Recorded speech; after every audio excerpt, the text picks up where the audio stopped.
Welcome to this essential video on hierarchy of controls to mitigate hazards and reduce the risk level in electrical power systems. We'll explore vital measures to ensure worker safety and well-being, covering 1. Hazard and risk assessment. 2. The hierarchy of controls. 3. Real-life case studies of electrical power. Conducting hazard and risk assessments is crucial for organizations due to regulatory requirements and industry best practices. In the United States, OSHA highlights the significance of hazard identification and risk assessment in preventing workplace accidents. Similarly, OSHA emphasizes the importance of proactive risk management to protect workers. Additionally, NEPRA mandates that the electrical power sector implement all necessary controls to mitigate risks to the lowest level possible, as outlined in Power Safety Code Element 7.4.3.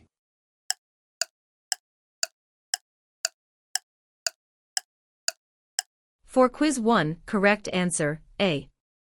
Conducting hazard and risk assessments helps identify potential hazards and reduce risks to the lowest level possible, ensuring a safer work environment. Health and Safety Executive, UK defines, a hazard is something that has the potential to cause harm. This can include substances, processes, and situations that could cause injury, ill health, or damage to property or the environment. Hazard identification is the crucial first step in risk assessment. Following are the potential hazards in electrical utility industry that are: electrical shock, arc flash, fire, falling from height, falling of objects, collapse/crushing. Welcome to Risk Assessment. Health and Safety Executive, UK defines, risk is the likelihood and severity of harm occurring to people or the environment as a result of a hazard. In this section you will learn all the crucial steps involved in risk assessment. Let's dive right in. First, we have task analysis. This is the process of breaking down work activities into smaller tasks to identify potential hazards. By doing so, we can understand the requirements of each task and the resources needed to complete them safely. Next, we have hazard identification. This is the process of recognizing and documenting potential hazards associated with each task. We'll be looking at factors such as equipment, materials, environment, and human factors to identify potential risks. Now, let's talk about risk evaluation. This is the process of assessing the likelihood and potential impact of each identified hazard. We'll be evaluating the severity of each risk and determining appropriate control measures to mitigate them. Finally, we have risk prioritization. This is the process of ranking risks in order of priority, based on their likelihood and potential impact. By doing so, we can focus our efforts on the most critical risks and allocate resources effectively.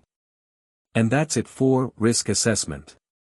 By following these steps, we can proactively identify and mitigate risks, ensuring a safer work environment. Electrical utility industry.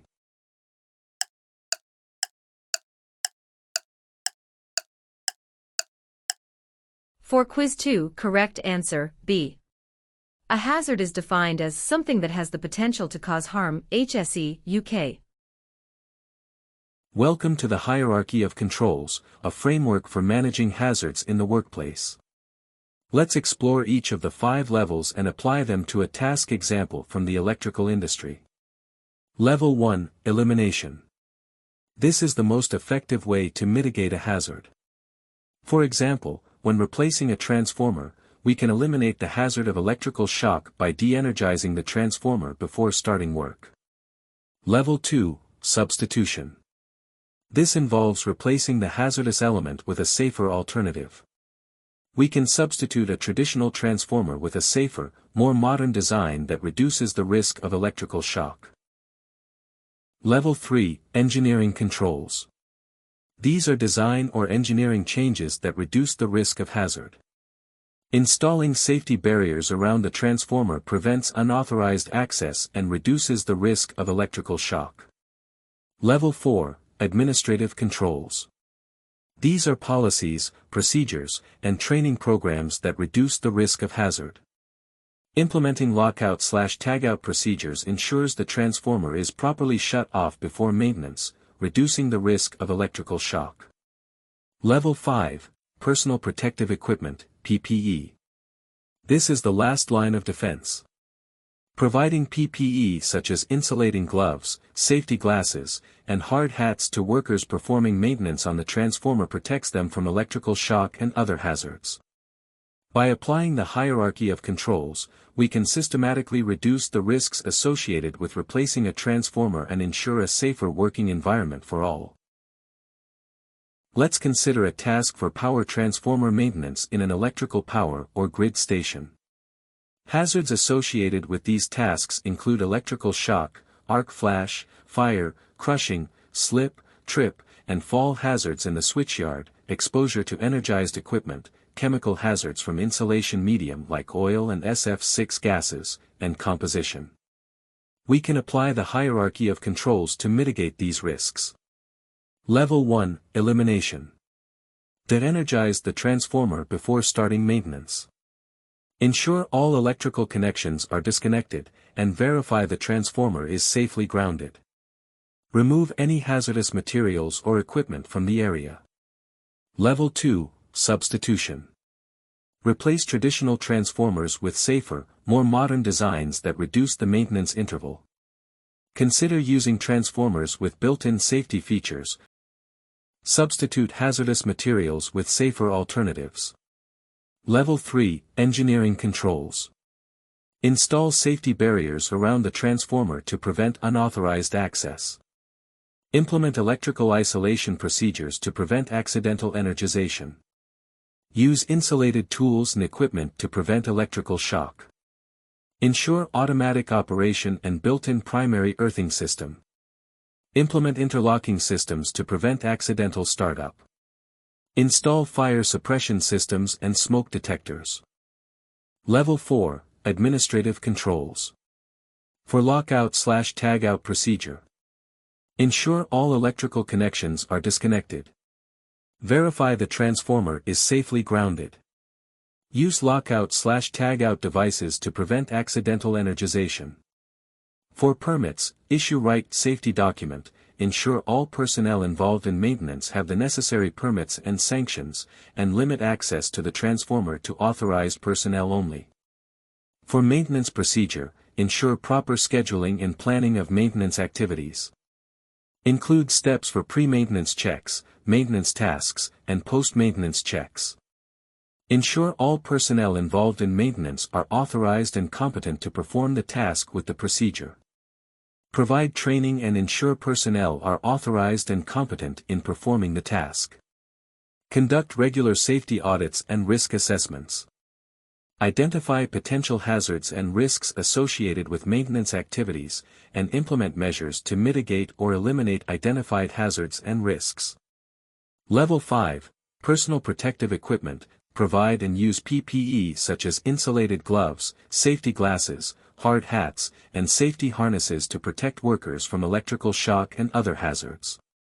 Ensure PPE is properly fitted and worn at all times during maintenance. Consider additional PPE such as respirators for chemical hazards and safety harnesses for fall protection. Ensure all PPE is regularly inspected and maintained. By applying the hierarchy of controls, we can systematically reduce the risks associated with power transformer maintenance and ensure a safer working environment for all. Please note that this is a general guide and specific procedures may vary depending on the specific task, location, and regulations.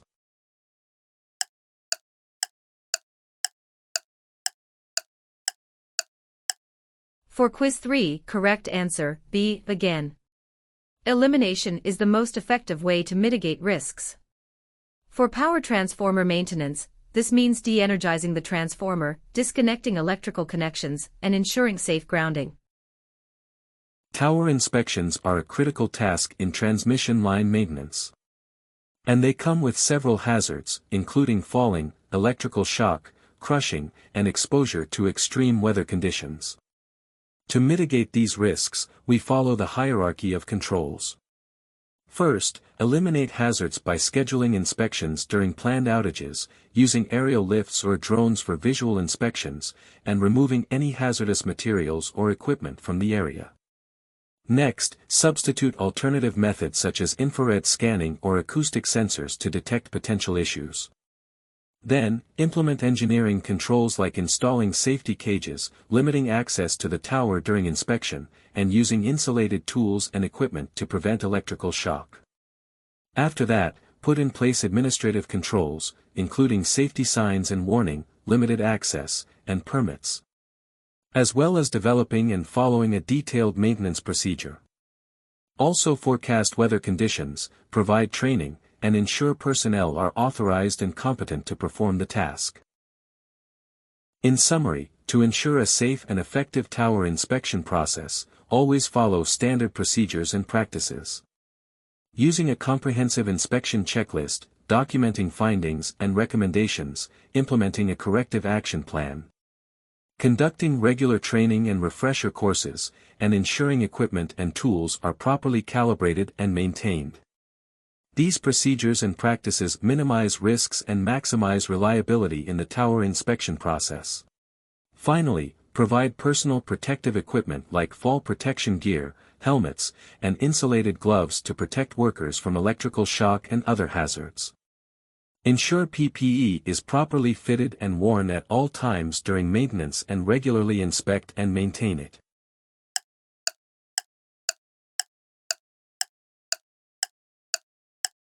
For Quiz 4, correct answer, C. The first step in the hierarchy of controls is to eliminate hazards, which means scheduling inspections during planned outages and using aerial lifts or drones for visual inspections. Pole replacement is a high-risk task in distribution lines, with hazards including falling, electrical shock, crushing, and exposure to extreme weather conditions. To mitigate these risks, we apply the hierarchy of controls. First, eliminate hazards by de-energizing the line segment. Next, substitute safer pole designs to reduce the risk of accidents. Then, implement engineering controls like installing safety barriers and coordinating with local authorities for traffic control. After that, put in place administrative controls, including ensuring proper permits and approvals are obtained, notifying affected customers and stakeholders of the planned outage, and reviewing job requirements and gathering materials. Finally, provide personal protective equipment like hard hats, leather gloves, safety vests, and other necessary PPE to protect workers from hazards.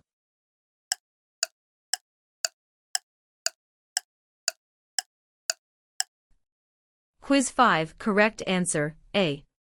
The most effective controls are 1. Elimination, 2. Substitution, followed by engineering controls, administrative controls, and finally PPE. PPE reduces the consequences of incidents by minimizing injuries, number of fatalities. That's it for this essential video on hierarchy of controls in electrical power systems.